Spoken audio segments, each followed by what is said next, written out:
amor de Deus! Isso é normal! A gente tá aqui brincando de casinha! Esse congresso foi dissolvido! Qualquer um que fala alto aqui é busca e apreensão da sua casa, rapaz! Quem você acha que é pra questionar o Moraes? Pelo amor de Deus!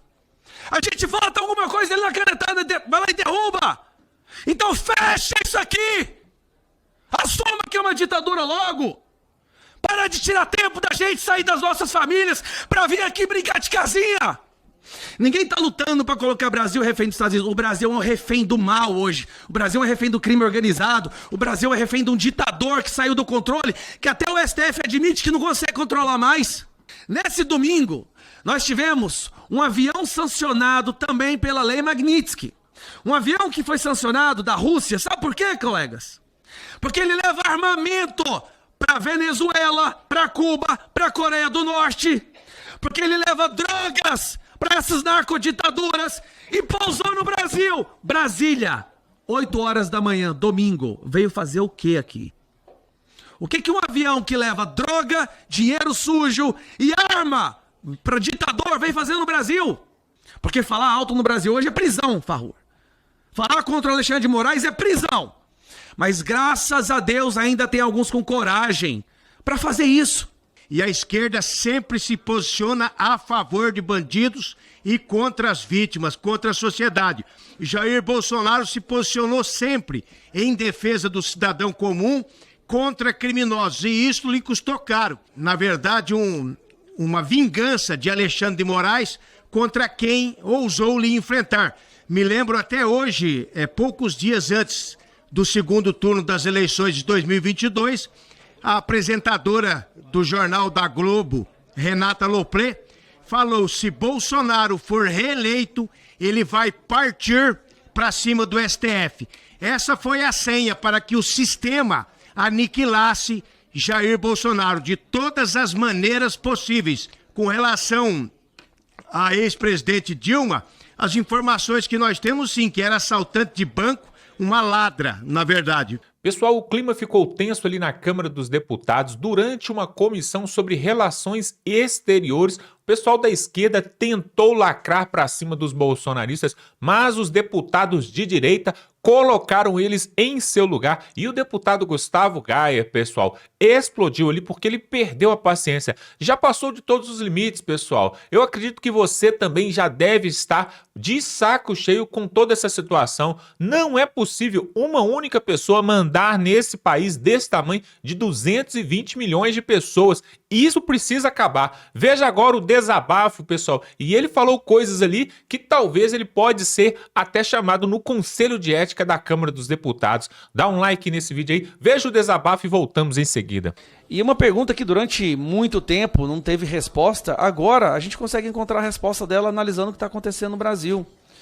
Capitaneada pela esquerda e por uma imprensa que faz questão de esconder a verdade da população, nós temos hoje, presidente, uma parcela da população brasileira que aceita o que está acontecendo, que aceita prisão de pessoas inocentes, prisões preventivas que nunca terminam, inquéritos ilegais, que aceitam uma pessoa ficar 10 dias presa numa solitária para que ela falasse exatamente o que esse sistema repressor queria ouvir, que aceita ameaças a pai, esposa e filha de um assessor de um ex-presidente para que ele delatasse exatamente o que o ditador quer ouvir, que aceita determinação de prisão de jornalistas porque eles falam ou questionam o que esse sistema não quer ouvir, que aceita busca e apreensão na casa de parlamentares democraticamente eleitos porque eles questionam, porque eles falam o que esse sistema não quer ouvir, que aceita a morte de um prisioneiro político, mesmo com a PGR soltando parecer para sua liberdade,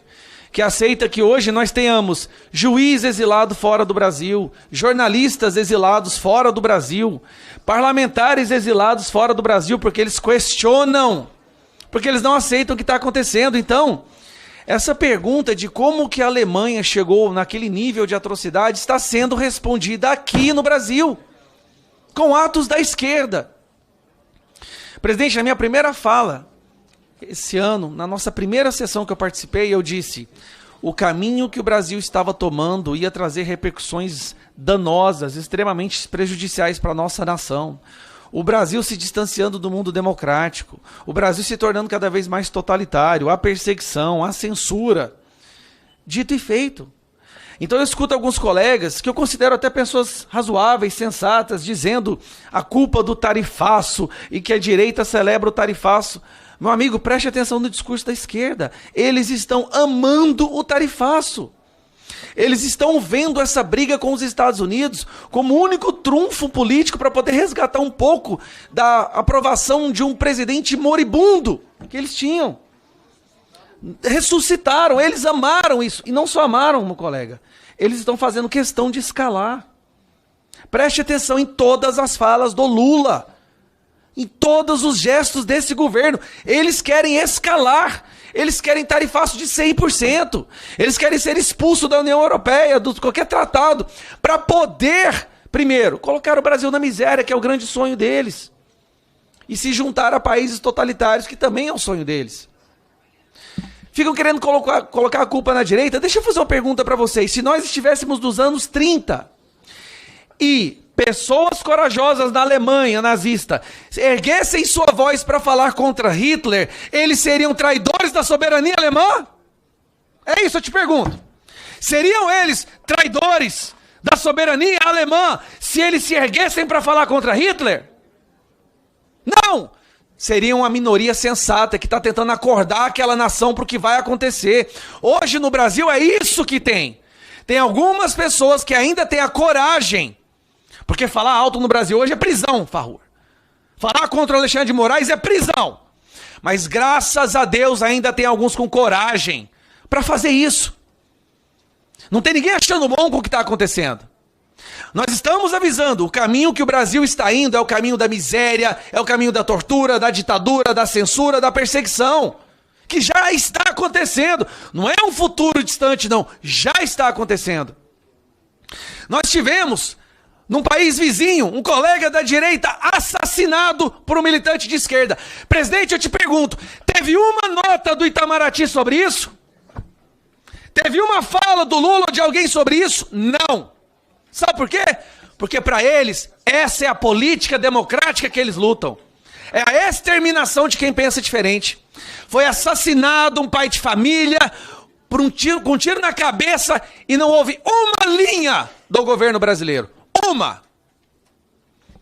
Mas quando o Hamas é atingido por Israel, toda a esquerda se mobiliza para proteger aquela desgraça demoníaca. É impressionante. Nesse domingo, nós tivemos um avião sancionado também pela Lei Magnitsky. Um avião que foi sancionado da Rússia. Sabe por quê, colegas? Porque ele leva armamento para Venezuela, para Cuba, para Coreia do Norte. Porque ele leva drogas para essas narcoditaduras e pousou no Brasil. Brasília, 8 horas da manhã, domingo. Veio fazer o quê aqui? O que um avião que leva droga, dinheiro sujo e arma para ditador vem fazer no Brasil? Que democracia é essa que eles tanto falam que estão defendendo? Que soberania é essa, pelo amor de Deus? Que soberania é essa, onde nós temos que trazer um membro do Partido Comunista Chinês para censurar a nossa nação? Alguém me explica? Que soberania é essa? Que a única vontade, as únicas decisões que são realmente do Estado Democrático de Direito vem de uma pessoa que tem uma caneta e não foi eleita. A gente tem que dar um ponto final nisso. Talvez não goste da forma que nós falamos e nos rotule de extrema direita. Hoje nós somos os alvos, amanhã será você. Talvez nós temos uma percepção de urgência mais aguçada do que o centro do Congresso, ou de que uma maioria da população, mas a gente sabe onde essa história termina. Tivemos aqui nessa comissão uma das audiências públicas mais escandalosas da história brasileira, e não teve uma fala no Jornal Nacional e nem na Globo. Uma fala, uma linha sequer. Totalmente ignorado. Aí sabe o que eu acho curioso, presidente? Um assessor, sob coação, intimidação, ameaça, fez 5 versões diferentes de delação, sem apresentar prova alguma, e é o bastante para prender o Bolsonaro. Do lado de lá, um assessor, com provas, ameaçado e intimidado para que ele não denunciasse, denunciou Alexandre de Moraes, apresentou 7 gigabytes de prova e não sai uma linha na imprensa, e o Alexandre de Moraes manda bloquear as contas dele e quer que esse cara seja preso.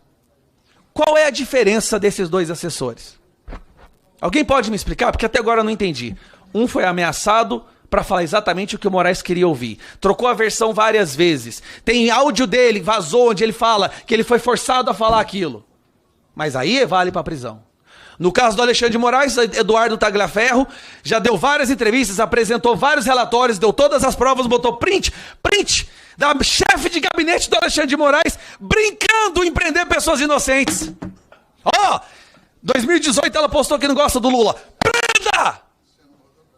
Prenda essa pessoa, que absurdo! 2018 ela postou defender a Constituição não é golpe. Prenda! Pelo amor de Deus! Isso é normal! A gente tá aqui brincando de casinha! Esse Congresso foi dissolvido! Qualquer um que fala alto aqui é busca e apreensão da sua casa, rapaz! Quem você acha que é pra questionar o Moraes? Pelo amor de Deus! A gente vota alguma coisa ali na canetada, vai lá e derruba!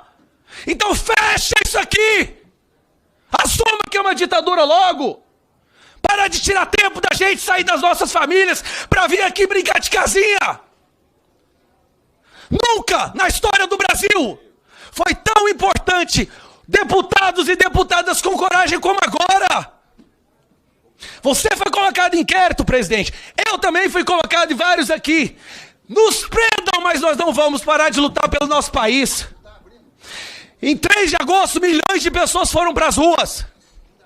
Não foram barrosos para apoiar Bolsonaro, é porque elas não aguentam mais o que está acontecendo e sabem que o Brasil está quase uma ditadura completa.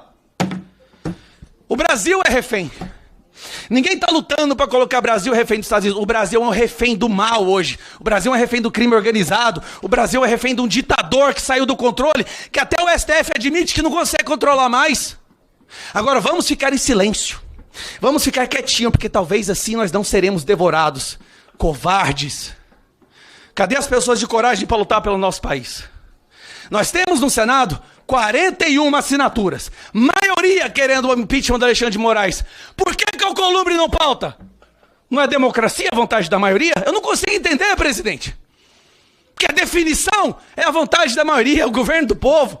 Por que não pauta o impeachment do Alexandre de Moraes? O Brasil precisa virar essa página. Para concluir, presidente. O Brasil precisa virar essa página. Nós somos vistos hoje pelo mundo como um país que abandonou a democracia, abandonou a liberdade, um país que está exportando facções criminosas, PCC, Comando Vermelho, que lava dinheiro para Hamas, que tem um líder que grava vídeo apoiando Lula. Agora vai querer culpar a direita com as cagadas que a esquerda vem fazendo no nosso país ao longo das últimas décadas? Hipócritas, verdadeiros hipócritas. Então eu só tenho uma coisa para me orgulhar, a caminhar ao lado de pessoas que eu sei que estão dispostas de ir até o fim para defender essa nação, que não ficam pousando de isentões em cima do muro para ficar como superior, que entende a gravidade da situação que a gente vive agora. E se um dia a gente compartilhar uma cela, com cabeça erguida, pior é para essas pessoas que baixam agora a cabeça, sendo subservientes para essa ditadura. Eu quero me manifestar favorável, ao requerimento de moção de apoio ao ex-presidente, por entender que ele sofre uma perseguição implacável e injusta, até por ter, durante a sua trajetória política, inclusive durante o seu governo como presidente da República, se postado contra criminosos, contra o aborto, contra o desencarceramento, contra tudo que a esquerda defende. A verdade é que a esquerda, isso ficou provado várias vezes no plenário da Câmara dos Deputados, em votações que nós tivemos em desfavor de criminosos, e a esquerda sempre se posiciona a favor de bandidos e contra as vítimas, contra a sociedade. Jair Bolsonaro se posicionou sempre em defesa do cidadão comum contra criminosos, e isso lhe custou caro. Me lembro até hoje que isso é na verdade, uma vingança de Alexandre de Moraes contra quem ousou lhe enfrentar. Me lembro até hoje, poucos dias antes do segundo turno das eleições de 2022, a apresentadora do Jornal da Globo, Renata Lopré, falou: se Bolsonaro for reeleito, ele vai partir para cima do STF. Essa foi a senha para que o sistema aniquilasse Jair Bolsonaro de todas as maneiras possíveis, inclusive sendo bastante parciais durante a eleição. E agora lhe perseguem, lhe tiraram o direito até de ser candidato e querem vê-lo preso, trancafiado. Já não basta toda a humilhação. Com relação à ex-presidente Dilma, as informações que nós temos, sim, que era assaltante de banco, uma ladra, na verdade. Muito obrigado, senhor presidente. Força e honra. Que ditadura é essa? Por que é ditadura? Onde é que há o cerceamento da palavra da liberdade de expressão? É simples, senhores. Por exemplo, recentemente está acontecendo um caso aqui na Câmara dos Deputados que um parlamentar do PSOL chamou o ex-presidente aqui da Câmara Lira de bandido, o deputado Glauber Braga, que, dicas de passagem, daqui a pouco deve sim perder o seu mandato. Chamou de bandido, fez ofensas. E aí eu pergunto, esse mesmo parlamentar teria coragem de fazer a mesma ofensa contra o ministro Alexandre de Moraes? Por muito menos, tantos outros parlamentares estão com inquéritos. Eu peguei uma foto da época da invasão e da quebradeira aqui em Brasília, na Praça dos Três Poderes, onde tinha um dos vândalos com a porta do Alexandre de Moraes. Eu peguei essa foto, eu postei no meu Twitter e coloquei assim: olha, quem ri vai preso. Uma crítica à ditadura que a gente tanto critica. Resultado prático: Alexandre de Moraes abriu um inquérito para me investigar. Tive que ir até a Polícia Federal para explicar o que significa quem ri vai preso. O próprio deputado Glauber Braga, em sua livre manifestação, decidiu acampar aqui na Câmara, greve de fome. Sabe o que é a ditadura? É que recentemente um parlamentar tentou acampar ali em frente ao STF. E em poucas horas, o ministro Alexandre de Moraes determinou que a Polícia Federal intimasse o governador para que prendesse se ele simplesmente não retirasse o acampamento. Então é simples, é só inverter os casos. Deixe de acampar aqui, vai acampar no STF. Deixe de criticar o parlamentar, critica o ministro do STF. Aí vocês saberão o que significa a ditadura que a gente tanto fala. Eu acho que nós tínhamos que fazer aqui uma sessão retrô, uma audiência retrô, e reproduzir aqui os discursos dos deputados da chamada da esquerda, da extrema esquerda, ou seja, dessa turma de lá, quando da condenação e da prisão do réu confesso, do cujos seus principais assessores disseram que roubaram para ele o seu Lula. Porque o discurso deles não tem nenhuma relação. Eu estava aqui na casa, me lembro das manifestações de rua, da imprensa, aquele blá o dia inteiro no nosso ouvido aqui, nas comissões ou no plenário, tentando levar o Lula a uma santidade. Saber que o governo do PT no governo passado, uma expressão bíblica, transformou o Palácio do Planalto numa sinagoga do Satanás. Essa foi a grande verdade, porque lá virou aquela bobúrdia que virou, e os deputados parece que passaram por uma lavagem cerebral. É incrível como é que eles sofrem dessa lavagem cerebral. Os argumentos que eles usam hoje para tentar incriminar, porque não vão conseguir Jair Bolsonaro, sabe que vão condená-lo de forma injusta, sabe por quê? Esse conluio, né, de novo, essa sinagoga do Satanás entre o Executivo e o STF. E para quem tem dúvida do que é isso, é só revisitar os textos bíblicos, vão saber do que eu estou falando. Impressionante como que eles mudaram completamente esses seus argumentos, as falas deles, as exposições deles. Portanto, a falta de coerência é uma das coisas que mais me irrita. Claro que me irrita a corrupção, o roubo, o desvio, né, a incapacidade diplomática, tudo isso me irrita, mas a incoerência me irrita ainda mais. Porque se eles fossem coerentes, deputado André Fernandes, eu ia respeitar, não, então, igual casamento, né, na alegria e na tristeza, na saúde e na doença, né, fossem coerentes, eu deveria respeitar. Assim como é a base do nosso ex-presidente Jair Bolsonaro. Tivemos com ele na eleição de 18, enfrentamos essa desgraça que foi esse assédio moral durante a pandemia, aonde está claramente agora que teve esse conluio do PT, da esquerda, com veículos de imprensa, com dinheiro americano, para criar factoides, e aí enfiaram a maior rede de televisão do Brasil junto, está comprovado e provado, e eles não fazem nada disso. E agora vem com esse discurso querendo arrumar crime para um homem que naturalmente nem o homem mais investigado na face da terra chamou Jair Messias Bolsonaro. Eu já disse e vou repetir. Até o papel higiênico do banheiro dele, acho que levaram para saber se era dele mesmo. E não acharam nada, Faú. Não tem nada que incrimine Jair Messias Bolsonaro. Portanto, a falta de incoerência tem que ser também enfrentada aqui nessa casa. Tenho certeza que nós vamos sair vitoriosos e quero pedir aos nossos colegas parlamentares, deputados e deputadas honrados, sério, que preservam valores, para que possam me acompanhar nessa moção de apoio a Jair Messias Bolsonaro, para que ele possa saber, deve ter em casa nos assistindo, que ele não está sozinho, ele não ficará sozinho, e nós vamos até a última instância para restabelecer a justiça nesse país. Pois é, pessoal, realmente os deputados estão ali fazendo o seu trabalho, mas tem hora que realmente eles ficam indignados. Por quê? Saem das suas casas, muitos saem da sua cidade, vão para Brasília para poder estar ali durante a semana, para fazer o trabalho. Eles fazem projetos de lei, eles votam, fazem comissões, para tudo isso chegar lá no Supremo e com uma canetada eles derrubam todo o trabalho que um deputado fez. Você sabia, pessoal, que para uma lei ir ali para o Congresso, ou até mesmo somente para a Câmara, para ser votado, às vezes leva 6 meses, 8 meses só de elaboração, aí tem comissões, aí mexe daqui, mexe dali. Quando o Congresso finalmente consegue aprovar alguma coisa, o Supremo vai lá e derruba tudo, pessoal. Esse Supremo está fazendo um desserviço para a população brasileira. E olha que o orçamento para o próximo ano, pasmem os senhores, R$1 bilhão.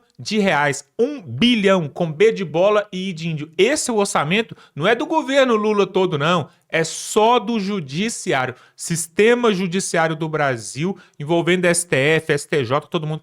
R$1 bilhão por ano. É isso que essa máquina gasta para fazer um desserviço muitas vezes para a população, para trazer um atraso para a população brasileira.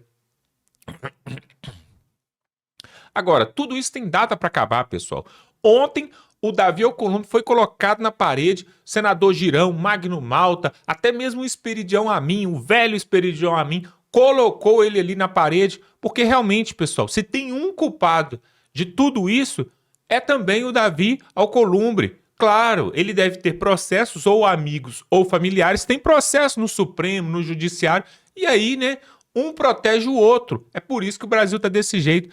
Mas nós temos, pessoal, uma esperança, porque diante desse julgamento aí do Bolsonaro, inclusive ontem terminou o prazo para entregar a defesa escrita, né, dos julgados ali. Esse processo, esse julgamento ali do Jair Bolsonaro, pode haver um sorteio e quem não vai estar no sorteio é ninguém mais, ninguém menos do que o André Mendonça. E aí o André Mendonça, por não participar desse sorteio de uma outra parte do julgamento, pode cair no colo dele a relatoria do processo e do julgamento. E aí, pessoal, vai estar nas mãos de André Mendonça decidir o futuro do Brasil. Essa notícia saiu, quem trouxe foi o advogado, jurista, o Jeffrey Chiquini, trouxe nessa semana ali na rádio Auriverde que o André Mendonça pode, nas próximas semanas, ser o dono do processo, ser aquele que vai tocar o processo aí, e não o advogado de Lula, aquele que está ali no Supremo, foi colocado por Lula, que foi advogado do Lula na Lava Jato. Não. Pode julgar e cair nas mãos de André Mendonça. E outra, pessoal, ano que vem, o TSE vai ser dirigido por Cássio Nunes e por André Mendonça.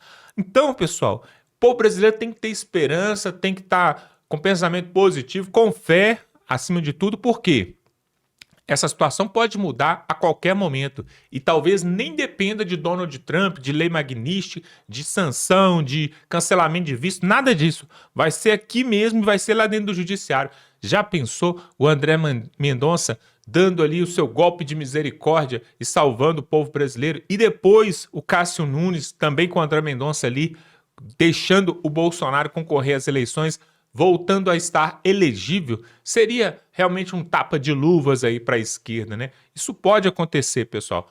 Olha só, nós vamos ficando por aqui. Se você gosta desse tipo de conteúdo, eu te convido para se inscrever aqui, totalmente gratuito, e você vai ficar muito bem informado. Se inscreva aqui agora, dá um like nesse vídeo e estamos juntos.